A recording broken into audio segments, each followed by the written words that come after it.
Dear Bramblings, it's your Uncle Luke here.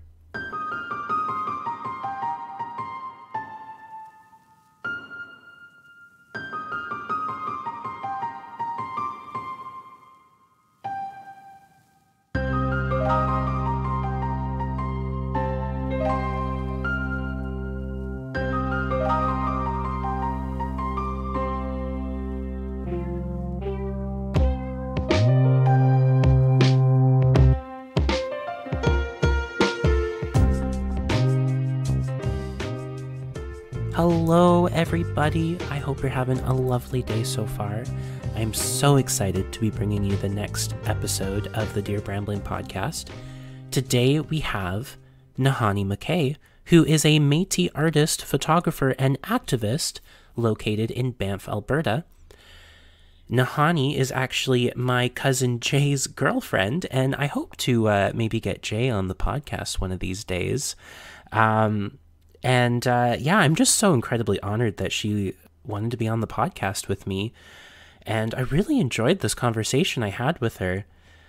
Recently, Nahanni won the Alberta Governor-General's Award for Excellence in Emerging Arts, as well as the Queen's Jubilee for her works in the arts as well. In this conversation, Nahanni and I, we talk about her creative process and my creative process growing up as an Irish dancer, and we kind of connect over how we've both felt some envy and jealousy when we compare ourselves to others. And so I just wanted to say thank you to Nahanni for having this open conversation with me about this natural human experience. Yeah, Nahanni's art is her main form of activism, where she tries to bring some awareness to the colonial aspects of the national park of where she lives, and how tourism is actually destroying the nature in the park, and how tourism was actually built on racist ideologies.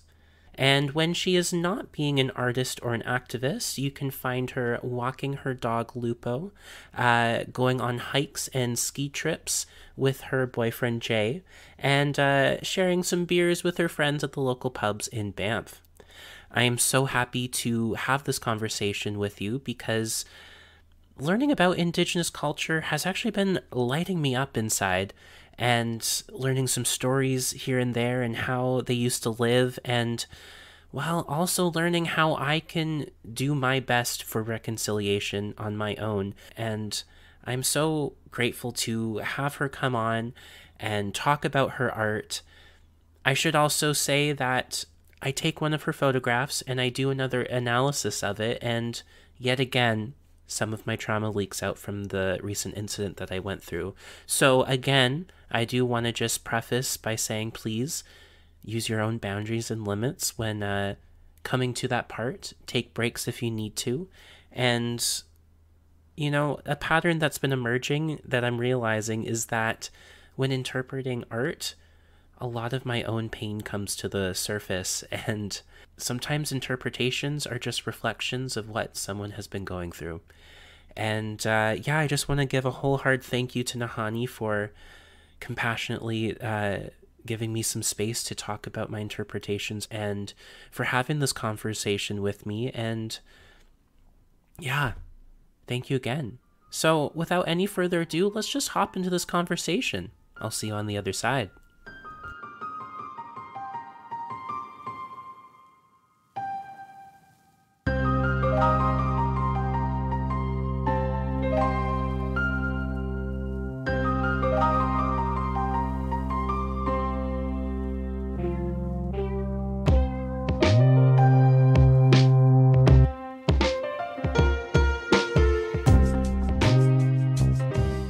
Well, Nahanni, oh my gosh, thanks for being here. Hello, how's it going? Hi, good, how are you? I am good. Good. I'm a little loopy because I had like a 12-hour shift on the weekend.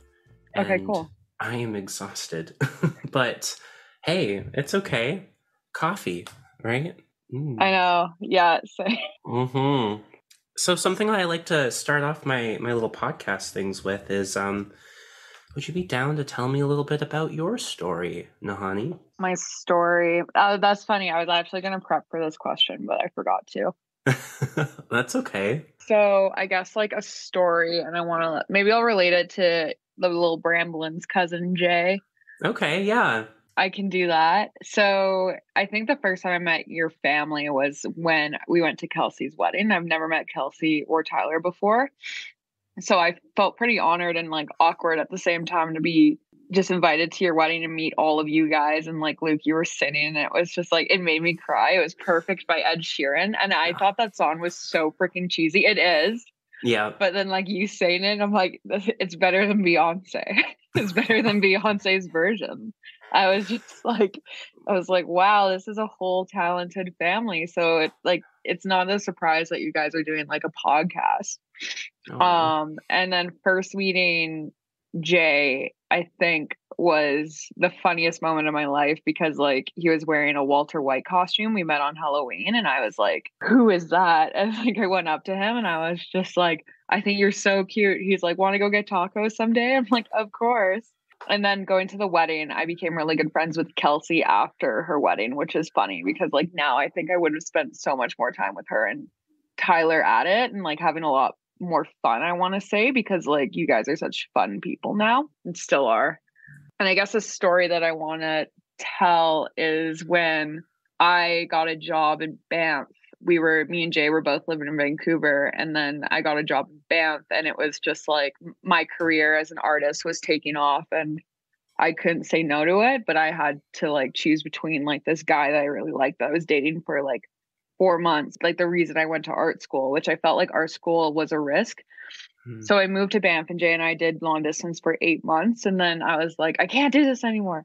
You're either moving here or we're breaking up. He's like, well, I don't want to break up, but I'll like try it for a summer. And it's going to be his 5th Banff anniversary next anniversary. Everyone has one. We do like something really fun, like go to brew pub and like go on a hike or something. I love that. Banff anniversary. I love it. Then Jay moved here and his art career took off as well. So it was just seems like the mountains are our home now and like where everyone can come visit us, including the little Bramlin and you. So yeah, I guess there's a story of like how Jay and I moved here. Wow. Well, I love that. Aw, want to go get tuck? Oh, that's so cute. Mm-hmm. Oh, my heart. Oh my gosh, that's adorable. And so you're essentially from Banff, right? Born and raised. Yeah. So it was funny to move to Vancouver and kind of break out of the small town scene, but the world's best art center happens to be in my hometown, which is so random. That's incredible. Wow. Yeah, no, I feel like just a few weeks ago when my dad and I were driving through BC and Alberta and we went to visit you guys for just a beer or two. I don't know. I think that was my first time ever in Banff, or first time ever like remembering Banff. And yeah, holy crap, what a town! I think I was a bit overwhelmed with everything, the whole experience. It's a lot to take in. Yeah, and just like a small little town, and like the roads are so cramped and busy, and everything feels like very wooden and like natural, and then all the mountains are just like, you don't think they're real. Yeah, it's amazing. Well, you were talking about coffee. What kind of coffee are you drinking right now? Because I've got this espresso jolting me. I just made a coffee. I always make a coffee just hot, like really hot, and then I pour it over ice. And that doesn't really make sense, but I think it tastes better. No, that's a thing. I could see that being a thing. Oh yeah, you work at Starbucks. Yeah.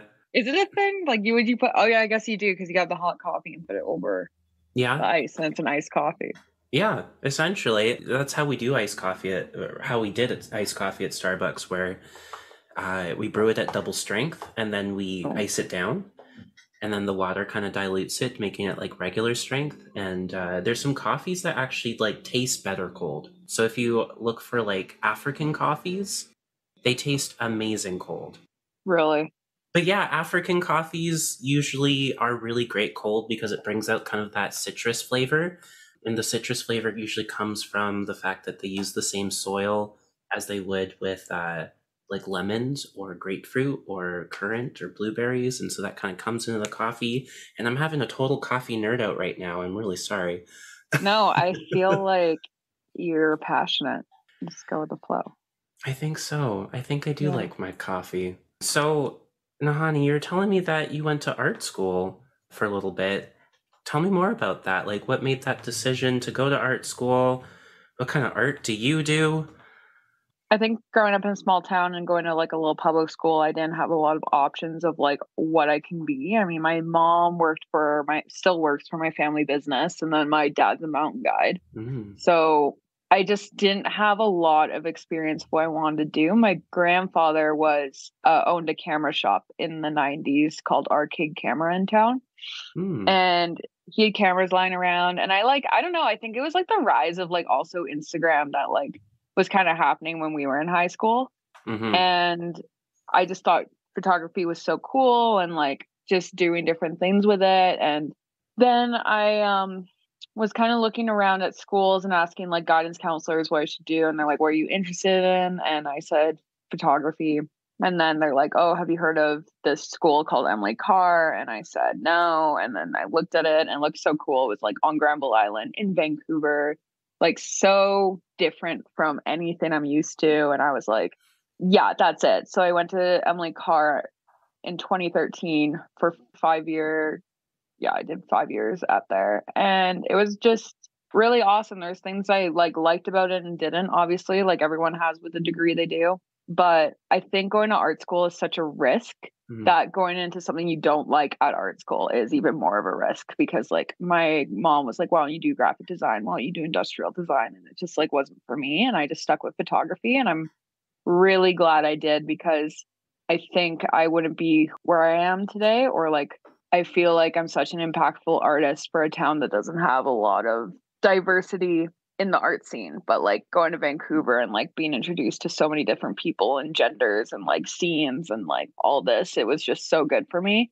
Mm-hmm. And coming back here and having that knowledge of like else is out there besides like mountain culture, Mm-hmm. yeah, I really liked it. And obviously I met all of you guys out there too. And meeting Jay, like it still gives us an opportunity to go to Vancouver all the time and like witness the photography scene, art scene, and like shows and just like all the fun stuff. Yeah. I remember talking with an old friend of mine who was just getting into photography as well, and he was very much like a athletic guy, very much like sporty, and yeah, he was getting into it. And I remember him saying something where he went out with like a friend who was very much into photography, and he was taking a whole bunch of different pictures of different things. He was just kind of showing the pictures to his friends saying like, is this good? Did you like this? What do you think of this? And the friend just kept responding with like, well, I didn't see that, or I didn't see it like that, but that's really interesting. When he shared that story with me, I was like kind of lit up inside, because I realized like, of course, that's what photography is about. It's kind of like capturing your perspective. Yeah. And I love that. I remember telling him, like, you found what it means to be an artist. I am an artiste. Exactly. So, what kind of things do you like to take pictures of? Such a broad question. I know. Ghosts, taxidermy, tourists. What else do I really like to take photos of? Mountains. Mm-hmm. That kind of thing. Yeah, not really. I can't even say like landscape or anything. It's so much more than that. Mm-hmm. Ghosts and taxidermy. Wow. That sounds fascinating. I don't know. Recently, I've had like a brush with death, and just hearing any type of like dark kind of spooky thing kind of really fills me up inside. I actually was reading this 2 sentence horror stories recently. Have you heard of them? Apparently, they're on like Reddit, Oh, where people are like, they try to write just 2 sentences, but try to make it as creepy as possible.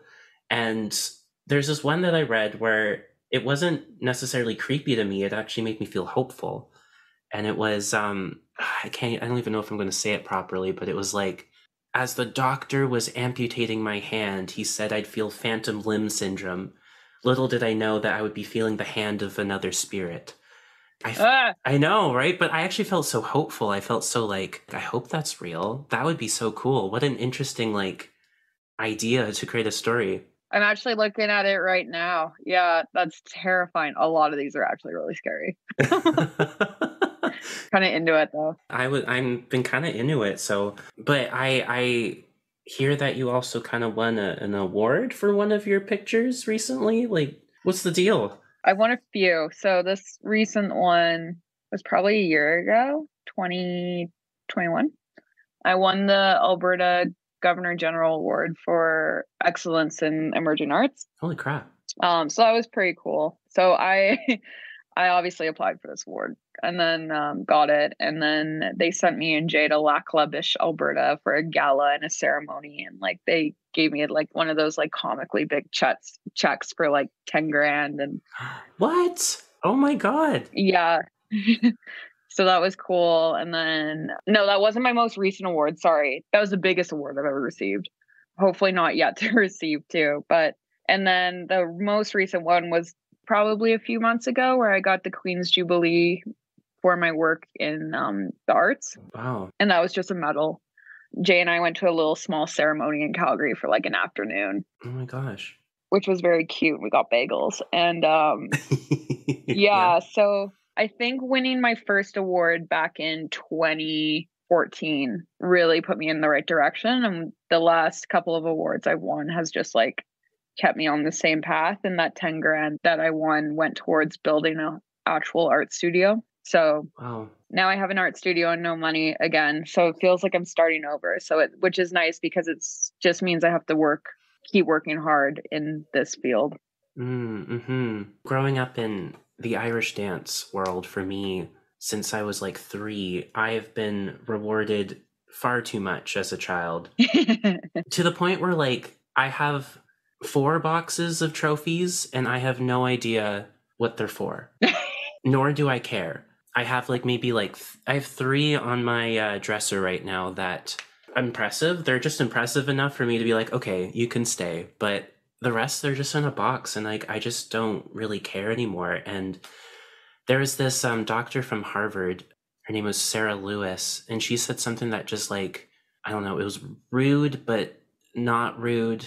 It was like enlightening, but it totally like, called me out, where she said that repeat success can cause dysfunctional persistence.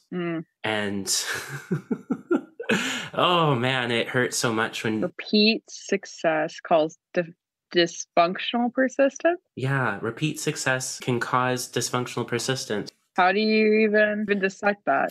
From like 3 to 9, my whole little journey there was essentially getting to the highest level of Irish dance. I was just getting award after award after award, and there's even like a patch of like 2 or 3 years where I was stuck in this like level of competition that was just below the highest level of competition. Oh. And for me to move on up to the highest level, I had to win essentially 2 or 3 competitions with a minimum of 5 competitors. But because I was at such like a young age, for like years I only had like 2 or 3 competitors. So for years I was just getting first place, and I'd be going home to my school and all my classmates, and I'm like, I won! I went to this trip and I won a competition and I won. And suddenly this identity started forming in me where I became like this super talented whiz kid in Irish dance to all my classmates. And then suddenly this thing started forming in me where I felt as though if I didn't win the next competition, I was letting people down. Suddenly reality hits and other people start practicing and getting better and creating their own passion for it. And I'm still kind of stuck in my like, I'm a whiz kid kind of mentality. And I stopped winning as much. And I wanted to keep trying really hard to not let people down, but it essentially created this dysfunctional persistence where I was practicing the same sort of things or approaching my art in the same way and creating this monotony. And I kept persisting the same way because it worked before. I do have a lot of trophies, which is great. I can say that I've won stuff in my life, but I think a part of me feels as though I got robbed. I feel as though I can't really appreciate the awards I do get now. Are you still Irish dancing? I Irish dance a little bit. I have a friend that calls me over to her studio and nice. we practice a little bit, but my relationship with it is a lot different. I've had a very complicated relationship in my adult years with it because For me, I feel as though the culture of competitive Irish dance is toxic in its own nature, and I feel as though there is a culture in that world where if you're not competing or working towards becoming a teacher or performing in a professional show, then Irish dance is nothing to be taken seriously. Yeah. Like, you just kind of scoff at it. Like, oh, you do it for fun. Oh, ha, ha, ha. I feel like that's another type of thievery where you're taking someone's actual passion and love for this cultural dance and devaluing it and bullying people into not taking it very seriously. And it's kind of heartbreaking. Yeah. I think there's a part of me that almost feels a little bit envious of the $10,000 award that you got, because we had to throw money into my art and they never gave it back. Oh no. So I'm like, $10,000 in a comedically large size check? Like, what? I would love that. It's so funny. Yeah. When you talk about Irish dance, I like thought of like my hockey career. I kept winning all these awards, but I was in the B League. Like, it just, I'm like, I regret my whole youth. Yeah. That's how I felt. But then you're also mentioning a little bit about how you're out of money and you feel like you're starting again. That must be terrifying. It's a little terrifying to have all this money and then it be gone because you invested all of it into like a workspace for you, like essentially like an office, as I'm not even in it right now. I'm like, oh, it's just sitting there. But it also makes you think it's just like 10 grand isn't that much. It's not? What? I'm kidding. In retrospect. So it just, to have a sustainable career, it just means I need to either keep winning more or like find a different path or like put all my energy into my art, because I do want it to make money. That's why I'm so jealous of like also like Kelsey. She just like fully went for it and she's doing great, and I'm like, I think I'm still like on this edge of like keeping my daytime job with trying to do this as well, even though I see like it's Tuesday. Every Tuesday I do stuff like this, like either a podcast interview or like my studio day. So it's just something I want to do every day, not just once a week. I totally understand that. I totally just want to, all I want to do is podcast. I just want to talk to people.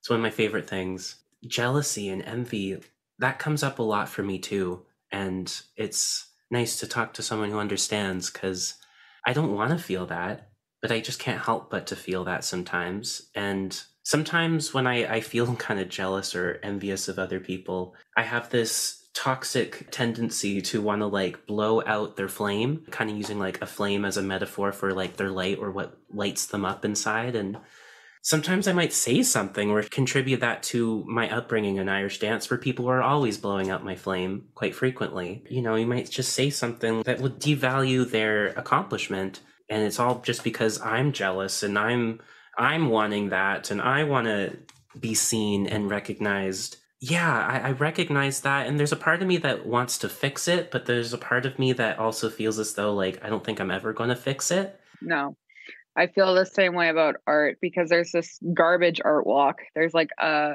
walk along the river where the art is painted on these logs and they're just all along the river and everyone is terrible. And I was just like, I'm so mad about it, but also it's like, it's definitely a jealousy thing. It's like, why was I not asked in it? I mean, like, I'm one of the only local artists in this town and everyone else in that is from Canmore, so it doesn't make sense to me.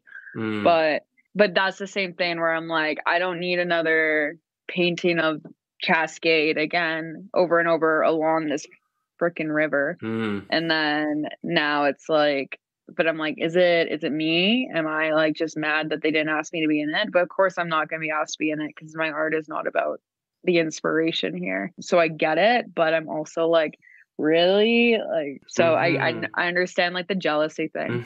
It's like that Olivia Rodrigo song. Jealousy, jealousy. That one? Yeah. Yeah.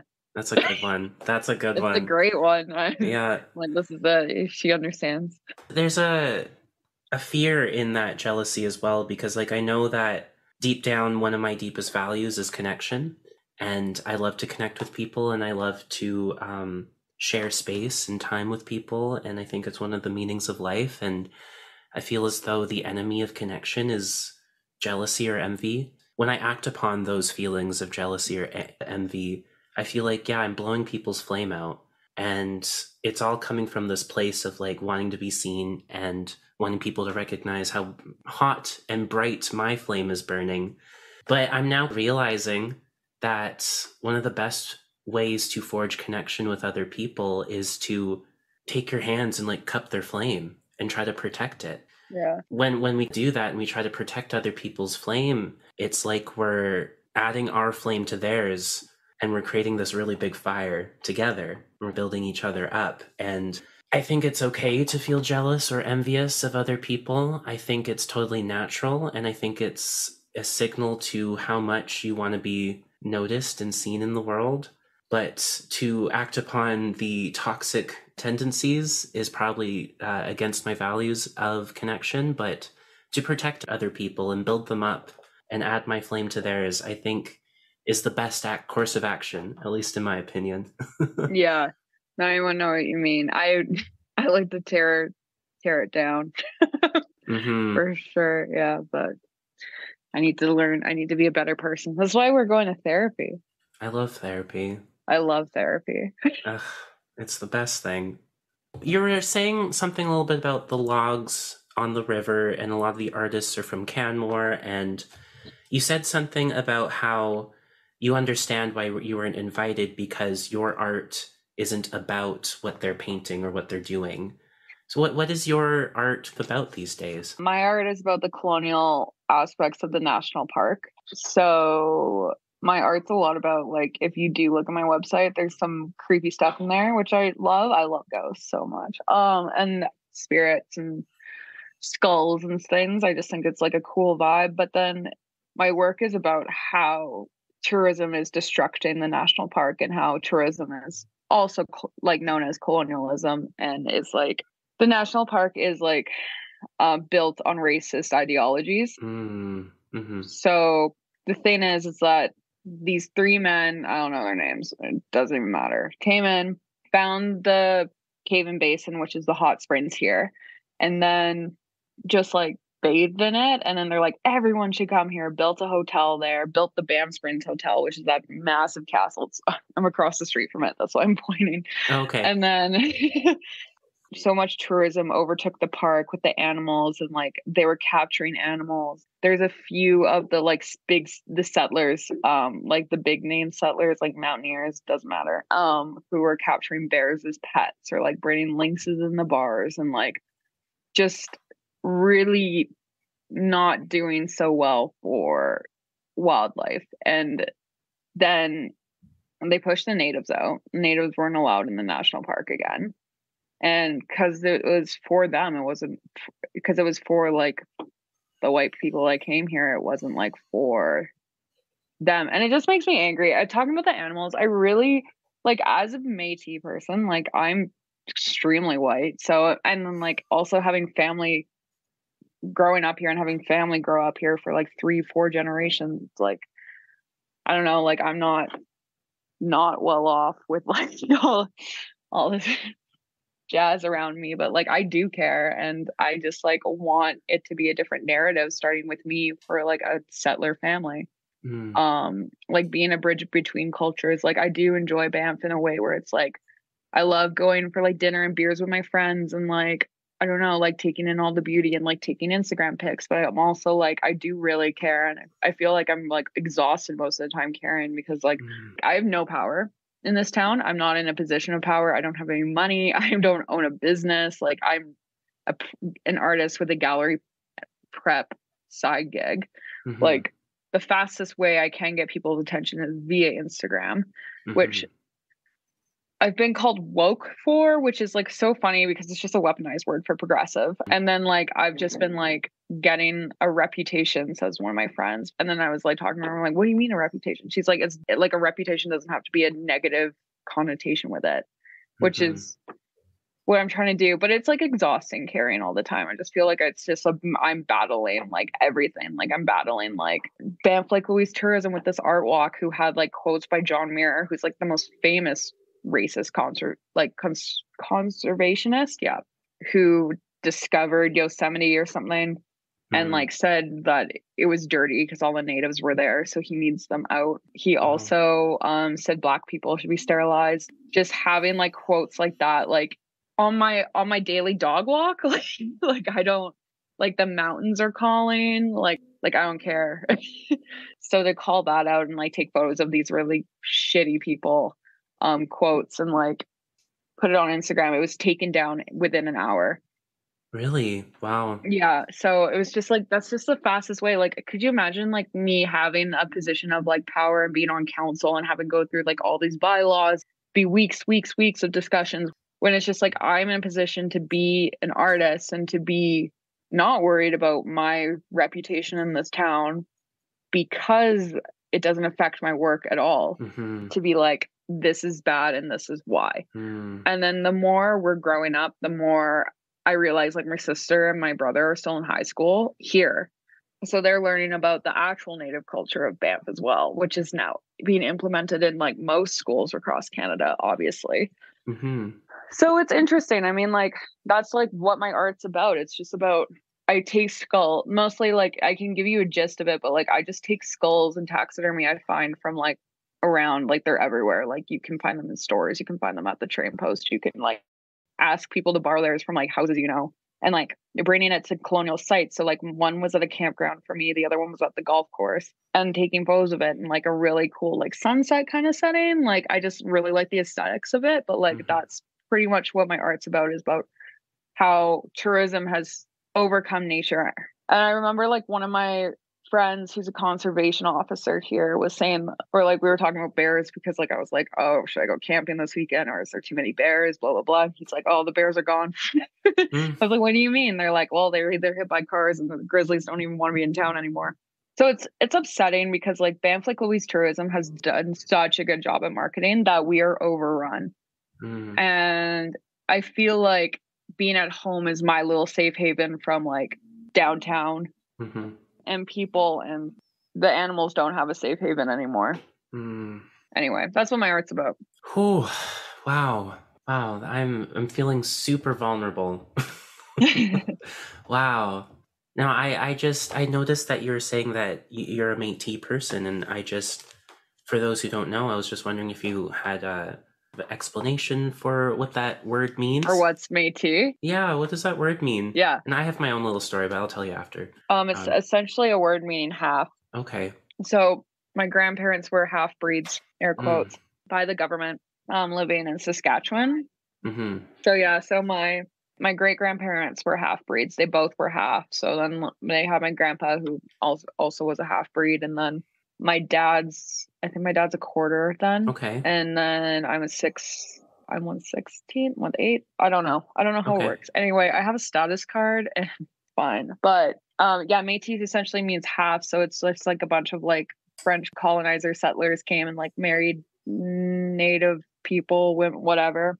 Yeah. And that's kind of like where, I don't know, like I don't really know much of the history. I'm actually going to Batoche next year, which is the Batoche Métis ground. Okay. For my family reunion with my sister, because we do want to learn more about our history and our culture. And like saying we're Indigenous is like correct and not at the same time. It's like we're part of an Indigenous group, but like I don't have any family that grew up on like reserves besides my grandpa. My grandpa actually moved to a reserve, but I was lucky not to know any family that was in the residential school system. They actually just didn't go to school. Okay. So So a long time ago, my dad was actually working on a TV show. He was doing sound engineering for it, for was it APTN, Aboriginal Peoples Television Network? Oh yeah. And he worked on the show called The Mix, where it was essentially like this magazine show.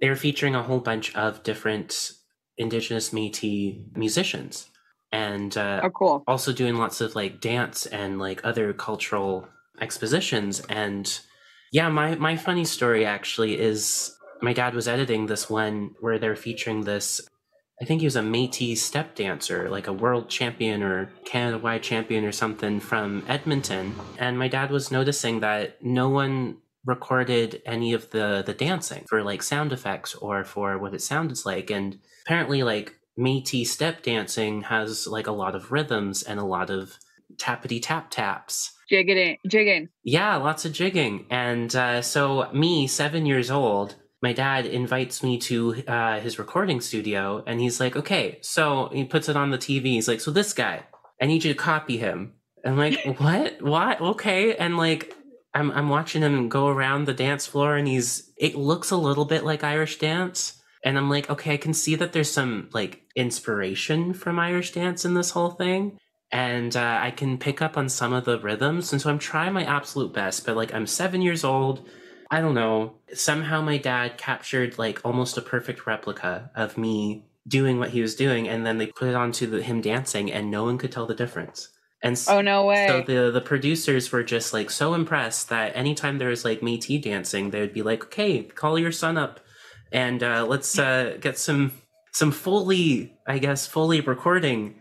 And so eventually then the producers sent me a pair of Métis step dancing shoes Oh, so I could have a little bit more of an authentic sound. And it was a fun little yeah. experience. I love that. That's so cute. Yeah. Jigging. Is it jigging, or is it just... Yeah, it's called jigging. Oh my gosh. Okay, it's definitely Irish then, because jig is a very Irish dance word. Okay, really? Okay, yeah, definitely. There's like so many different kind of things. Yes, I'm looking at it now. Jigging Métis. That's so funny. Métis jigging, yeah. So that's my little connection with Métis I love that. culture, and I feel really honored to just have a tiny little part in it in this television show. But it opened up a door experiencing like the culture that is here in Canada that I didn't really have any idea about. No one knows. Yeah, and you're kind of making me also think about my grandpa, who on my Irish side, so my mom's side, he would always talk about the Indigenous people here with like such reverence and awe. Yeah. Because he immigrated from Belfast, Ireland, which is very famous for having a colonial history as well, where the British wanted to take over all of Ireland. Didn't they take over all of Ireland? They only took the north half of it. Only some of it. Yeah, only some of it. And he likes to talk about the Indigenous people here with reverence and awe because they chose a more peaceful route. But in Ireland, they chose war. They chose violence. Well, we chose war too. It just wasn't fair because we didn't have guns. So it wasn't very peaceful. I noticed that there was a picture on your Instagram that evoked a lot of thoughts and feelings in me. And I was wondering if I could talk to you about it a little bit. Would that be okay? I took a moment actually today during breakfast to write down my thoughts and feelings. But yeah, it's your piece called Whole 8. Oh, yeah, that one. Yeah. So I'm just going to be reading here for a second, but when I look on this piece, my first impression is that I see death. I see the skulls of two animals laying on the grass, and I start to feel grief and fear. I really do hope that the animals had a good life. I then look at the black border, and it actually kind of reminds me of the time when I witnessed death. When I look back on the day that I witnessed death, the edges of the memories are actually wrapped around this like wispy black border as well. And I've now learnt that that's what happens when you go into tunnel vision mode. But my first interpretation of the black wispy border in my memory was that's the cloak of death. And I then opened up your description, and I learned that maybe the imagery of the death was very purposeful because it's supposed to illustrate how colonizers took so much from the wildlife in the Indigenous people, and that the feeling of grief is intentional because grief is probably the driving force of the activism. Mm-hmm. It's reflective of how many Indigenous people feel when tourism is prioritized. Yeah. I then think about the heartlessness of the colonizers. I've come to learn that empathy is the act of listening to someone's story and believing them. I think about the refusal to listen to the Indigenous people's grief, and it's all just so other people can have a good time. Mm-hmm. And then I start to feel anger, and I realize that anger is coming from the pain of knowing what it's like to have someone look away from me when I'm feeling grief. Mm-hmm. And I then start to realize how hard it can be to sit with someone in their own pain. Compassion is one of the bravest acts someone could do, and I know that it is one of the best ways to help someone. To know your pain well enough to be able to sit with others in their darkness, I then start to feel vulnerable, knowing that I have no idea how to help, and all I can do is listen and believe you. Yeah. I really appreciate you taking that interpretation of my work, because I think that was one of the most beautiful descriptions I've heard. Aw, thank you. Aw. Oh. Yeah, I just, just a lot of feelings. And maybe this is just my own story, but I just kind of recognize that maybe there's this like profound relationship with death that you have. And I was just wondering if you could talk maybe a bit more about that, or maybe I'm wrong. It's not death that I think I have a relationship with. I haven't had a lot of people in my life pass, like besides like obviously like my grandparents, who are my favorite people, but like I have more of like a relationship with land and animals than I do with death. I feel like spirits are all around us as well, like in a way where it's like I'm thinking of things that are already here, not things that are like buried in the ground. But if I were to like answer a question that's like, what is my relationship with death, is that I don't really fear it. I don't know, like not like I'm an adrenaline junkie or anything, but like I'm just not scared of it. Like I don't know how this is gonna sound, but like I don't think life is that great in a way where it's like I'm just tired. I work all the time and I feel like this is just a unique form of hell. Okay. It's just living. Okay, yeah. I respect that, yeah. Yeah, which is just like not what someone like our parents would like to hear from like us, you know what I mean? Where it's just like taking it every day. Like I think my happiest moments in my life right now are like Jay and my dog and having like beers with like my friends. I haven't seen them in a while because it's summer and we're all like stupid busy. But like having like beers on a patio with like Jay and my dog like is just like a small moment of joy, and it's like one of my favorite things to do. It's not like hiking a massive freaking mountain. Like that's not like a feeling of joy I have. That's like a feeling of accomplishment, I want to say, that I got outside that day and did some exercise. But like yeah, I'm just not scared of death because it's just kind of like, well, yeah, bring it on. Like I don't know, but like as I think that's a human level, not an animal level, where it's like animals are not us. They don't have to work every day or like I don't know, like have problems that we have. So they are really just enjoying like life in itself and like being around free and like with the mountains. But it's also like they have a different connection with land than we have. They don't have any concept of borders, is also like what a national park is. It's just an invisible line of like where we are. And once they cross that border, they're shot by hunters. And like so it's like, are you protecting wildlife? Like it's not protecting wildlife if like you're in a really small space and like they can roam around safely, and then the second they're in Camor, like which is literally like a couple of steps probably over a line, they can get hunted. Wow. Which is also another point to where humans made these weird invisible lines where we're supposed to be, what we're supposed to do, and all these laws. But it's just like, who's it benefiting? Because it's like if we had like regulation on hunting everywhere, then animals would be safer. But it's also like if we were to protect animals everywhere, it's also a good option. It's just like no hunting, more hunting, less hunting, hunting with whatever. And it's just like I'm not against hunting, like I am indigenous. Like I'm all for getting your protein off the land, but a relationship with death for me, for humans, is not what I fear. It's for the animals, what they fear and how they have to deal with us and like our consequences of like what we've done with Canada. Wow. I need to hear some of that. I'm very vulnerable to all these types of talks of death right now, especially after what I went through recently. And yeah, I really appreciate you saying that. And I totally understand that some people are just like feeling like existence is hell right now. I totally get it. I think so. I mean, I can't afford to live my life, so. I get that. Yeah. Recently, I've had this feeling of deep, profound appreciation for life. on a whole nother level, probably Yeah. because I witnessed death and someone's life get robbed really quickly. Yeah, a lot of what you're saying makes me think of the concept of belonging for some reason. I really just, I keep coming to belonging, which I've explained it a few times on some other podcasts, but it's essentially the feeling of being able to show up to the group and that being enough. And Mm-hmm. I really do truly think that the opposite of belonging is fitting in. And weirdly enough, in our language, in our culture right now, we like to interchange those two words and think they mean the same thing. But for me, fitting in is cutting parts away of yourself so the group can better accept you. And Mm-hmm. this talk about borders really brings me back to this feeling that humans get where we're so quick to fit in. We do so many things to fit in that we're willing to like literally cut away the most important part of ourselves. And for me, borders is just another example of like cutting parts of ourselves away so we can feel like we fit in.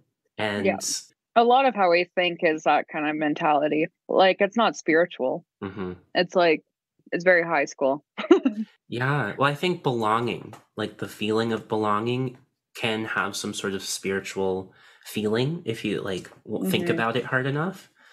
Personally, I think because humans are always trying to choose the easy way out of things, it's just so much easier to like put a mask on or to numb or to cut away that we choose fitting in over belonging. Yeah. And for me, belonging is just recognizing that we are all human and that we are all on this planet and we're all experiencing life and existence. Why do we have to do it separately? Why can't we just do it together? Yeah. Yeah, I got reminded of this feeling that I got when I did experience death myself. It was really hard for me to try to articulate what it was like to see my friend in one moment Mm-hmm. and then have this great big fall and then being the Yeah. first person on the scene to see him lifeless. Yeah. There is a word that exists, but it's called canopsia. Canopsia. I've never heard that before. Yeah, so canopsia only really works in this situation if you're able to see the body as a place. For me to try to like understand the body being a place, I'm like, okay, then what's inside the body? Like what's it holding? And then I learned that the term human being, human is the adjective that describes the noun, which is being. Yeah. And I'm like, okay, well then what's a being? And Mm-hmm. a being is someone that is presently experiencing existence. That kind of just makes me think about, like a deer being or a squirrel being, like what is existence described as a squirrel or described as a dog, and we're all just sharing this experience of existence, but in a different adjective. And so the human body is the place that holds the human existence. Then now suddenly canopsia works, where it's the eerie, forlorn feeling you get when you go to a place that was once bustling full of life, Yeah. but is now empty and abandoned, kind of like school on a Saturday or an abandoned mall. Yeah. Yeah. I like love that word. I think I might use it. Yeah, there you go. Take it, put it in your pocket. I will. Whew, golly. A few months ago, I actually went to a naming ceremony for a friend of mine. Yeah. Have you ever been to a naming ceremony before? No. The last time I was one in town, I think it was 2020. Yeah, it was fascinating to go to this. Yeah. I actually got picked up from one of the elders who was willing to drive me to the reservation.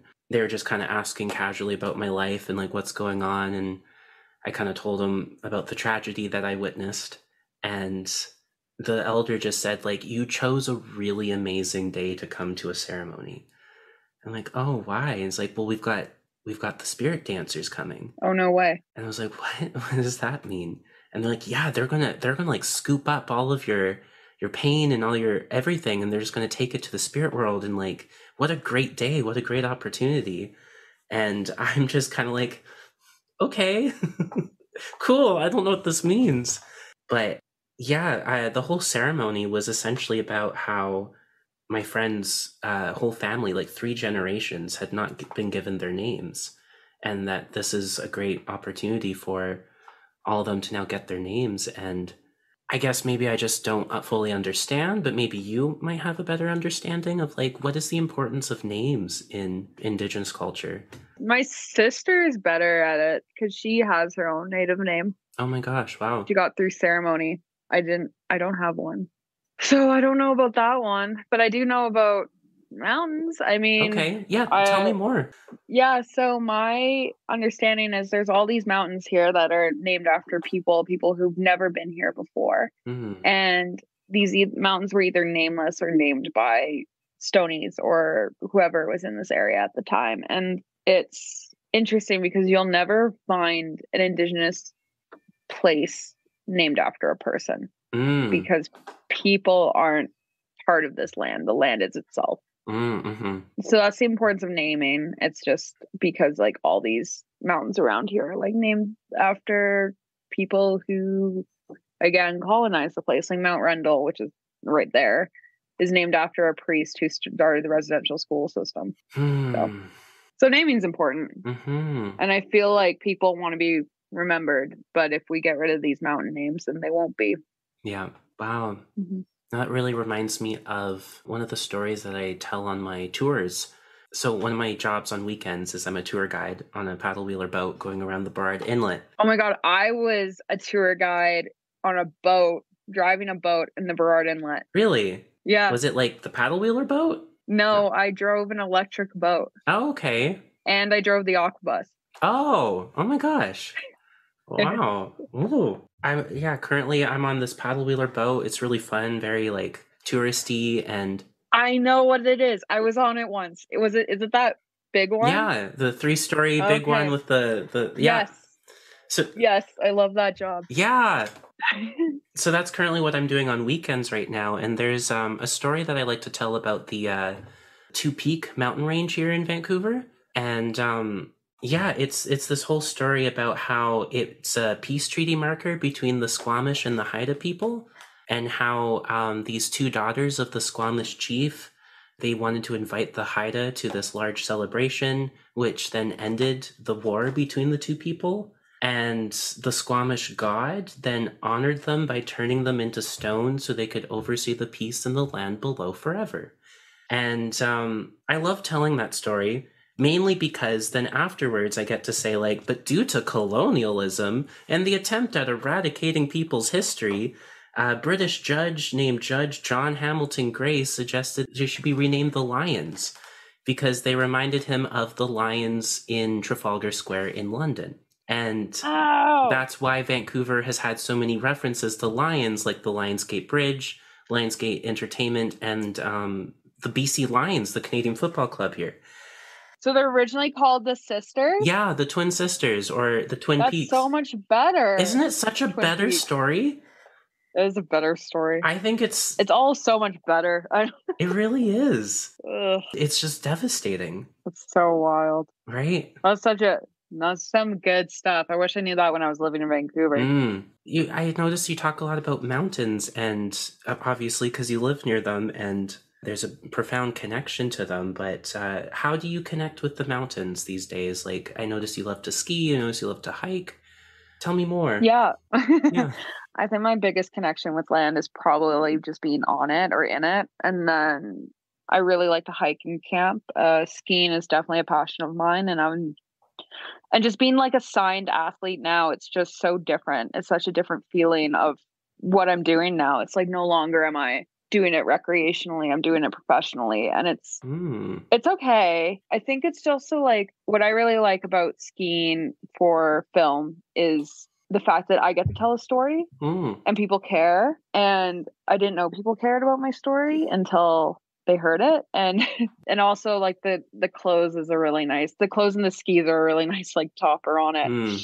But it's just like that's how I connect to land. And I think being in the backcountry is just a way to do it. And I think it doesn't even matter like what you want or what your skill level is. It's just as long as you're doing something. I mean, like Jay is like not the most epic skier I've ever seen, but he loves to fish and he loves to camp with me in Lupo. And it's just like, and that's how he connects with nature. And that's kind of like how he stays grounded now as well. Like it's how we both connect with land. So like going back to skiing, it's like, everything to me in the winter. It's like a social kind of event. It's like a connection to land, as I keep saying, and now putting work on top of it for my second year. It'll be my second year skiing professionally, so it'll be like different to see how it goes. Wow. So you get paid to just go skiing? Hold on. I do not get paid to just go skiing. Hold on. Okay, tell me more then. I get signed by a couple of companies and I ski for them. And then whatever opportunity comes with that. So usually I go on film festival talks. So that's money. Wow. If someone wants me in their film, I get paid to do that. If someone wants me to wear one of their brands, I wear it and I get paid to do that as well. Or if I'm like being written about in a magazine, it's not like, okay, ski today, give me some money, like it's... No, okay, that makes a little more sense. It's a different approach, yeah. That's still incredible. And now I'm getting that envy feeling again. Like, what? Just burn me down. Me down. I think global warming's coming anyway, so it's just like, how long is this going to last? No, I don't want to burn you down. No. Oh, man. Well, Nahanni, would you be down to do a quick little rapid fire to end things off with me? Yes. Yeah, dope. Thank you. What does vulnerability mean to you? It means saying what you want without caring what other people think. Okay, wow. Nice, bold. Do you have a favorite movie? I just watched Batman last night, The Dark Knight, and it was really good. And I keep getting reminded why that's my favorite movie. No, that's not my favorite movie. One of my favorite movies. My other favorite movie is The Secret Life of Walter Mitty. Oh, I don't think I've seen that one. Oh, it's so good. It's about this photographer, or not a photographer. He's a negative. He works in film photo negatives in a dark room and for a magazine, and he has to go around finding this photographer. It's just, I don't know. It's just beautiful. I love it. Amazing. Okay, I have to go watch it. What was the last TV show you binged and watched? I'm still binging The Kardashians, but the one before that was probably Beef. Beef? I've never heard of Beef. With Ali Wong and Sean Yun. Okay. It's so good. You know of Ali Wong. Okay. Okay, cool. It was good to know. The Kardashians. Oh my gosh. Obsessed. Really? I'm obsessed. I don't think I've seen a single episode. It's so good.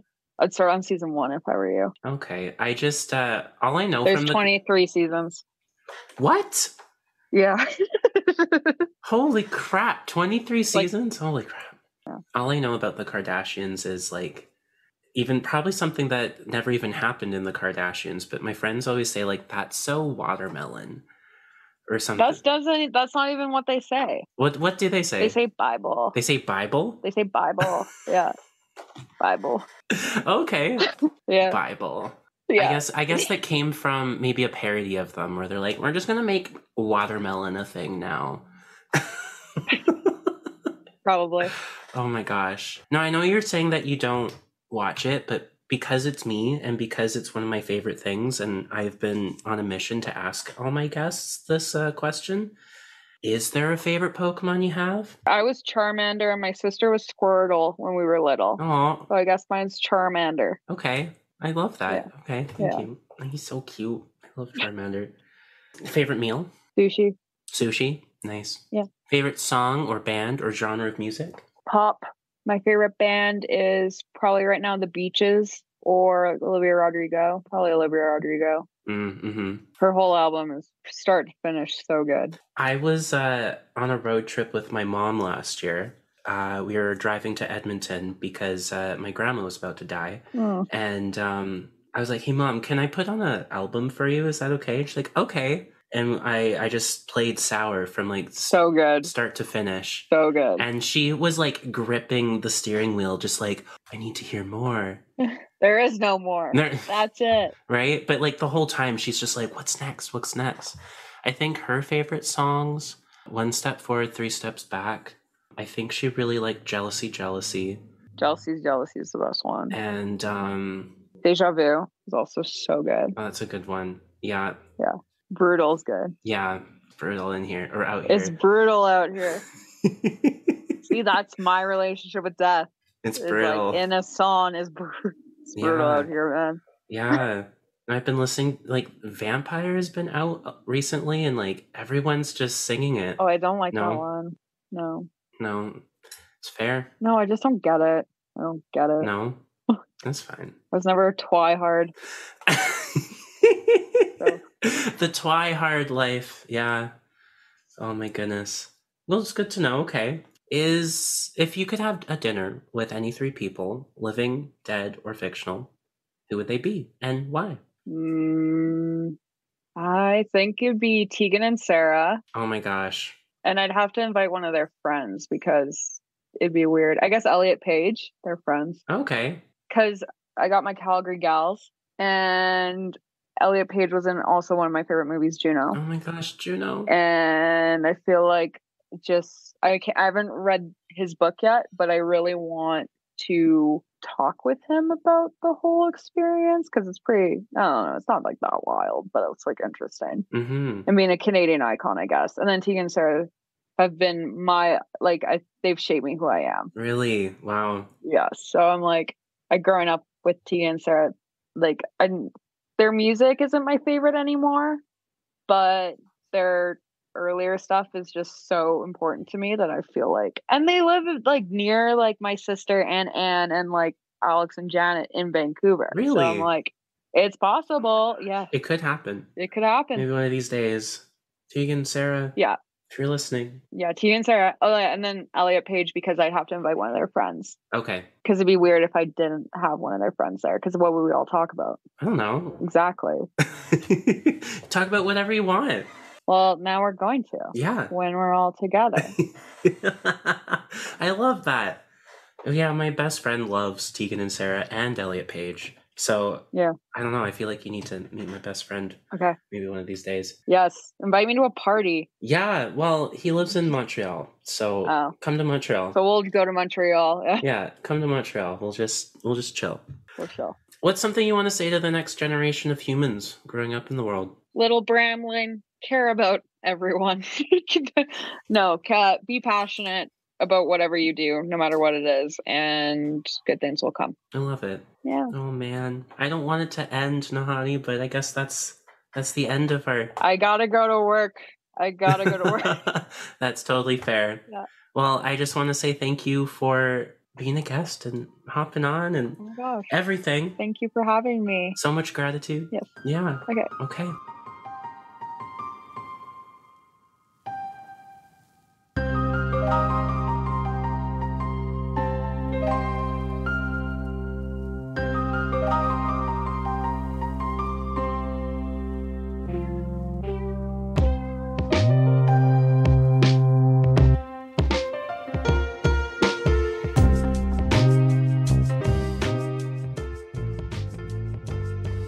Alrighty, my friends, thank you so much for tuning into another episode of the Dear Brambling podcast.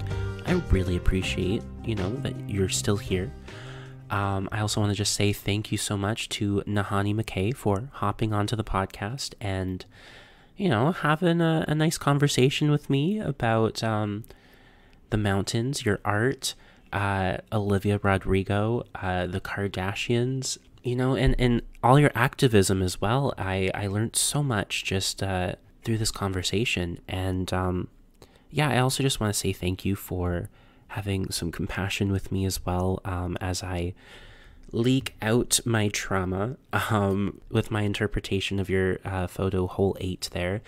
If you want to check out Hole 8, I will be making an Instagram post where I will be featuring the picture. I will have my interpretation next to it. You can also check out Nahanni at her website. I'm going to be posting all of her socials and links in the description down below. And my bramblings, well, gosh, what kind of thing can I say at the end of this podcast here?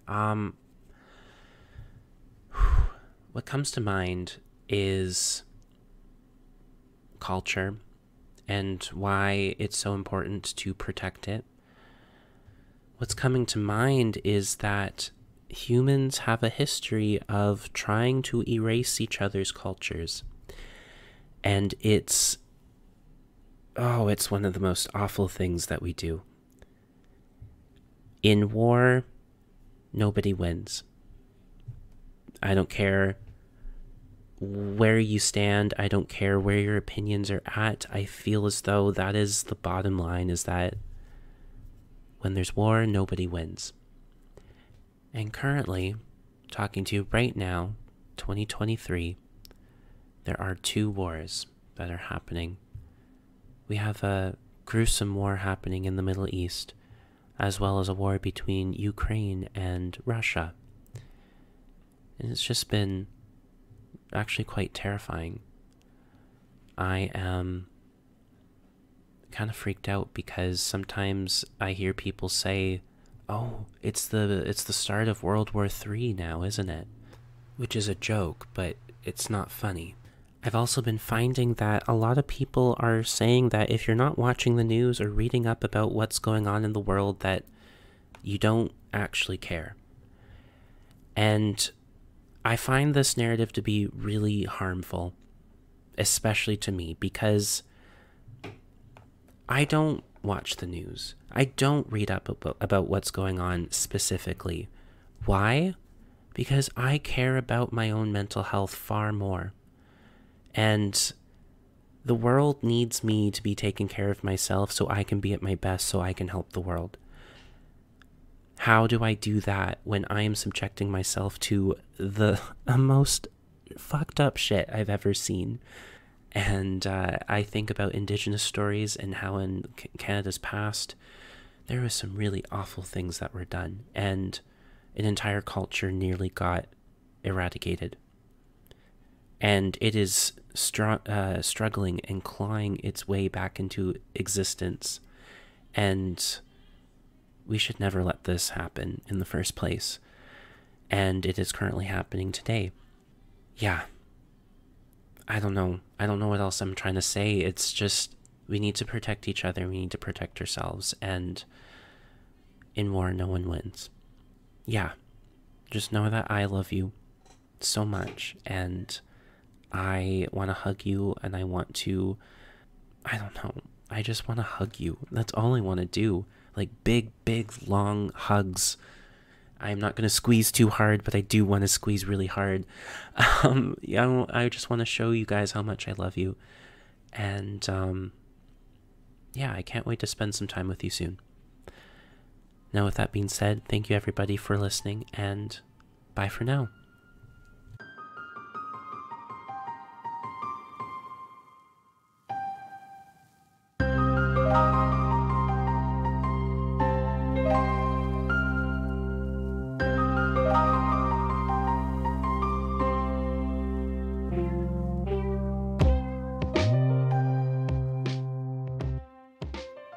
The Dear Brambling Podcast is a podcast dedicated to my little bramblings, to the next generation of humans growing up in the world, as well as to anyone who might be looking for a little more guidance in their life. It is hosted by me, Luc Benoit. Editing and sound design are by Cedar Picture and Sound, MB Productions, and Hideout Productions. The music that you're listening to is called Curiosity, and it's composed by Matthew Grazier at Grazier Music. The logo was designed by Misaki at Hostess Misaki on Twitch TV.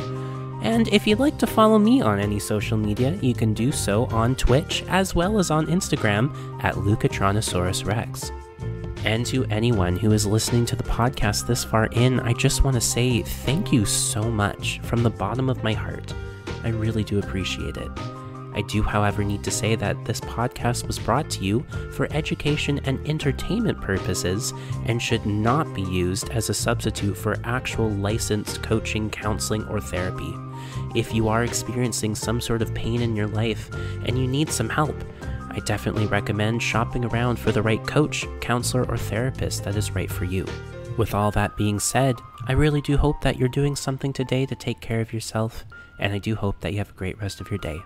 Bye for now.